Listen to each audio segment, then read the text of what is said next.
and then another opportunity to visit with the wonderful group from First Baptist Rolling Fork.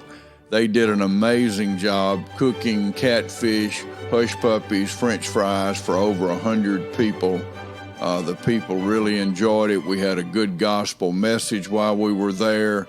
Our friends brought a ton of stuff to share with the people on the street. Just an amazing weekend of ministry, and they'll be with us for church tomorrow at Mandeville Bible Church, and then they'll head back north. We thank God for them.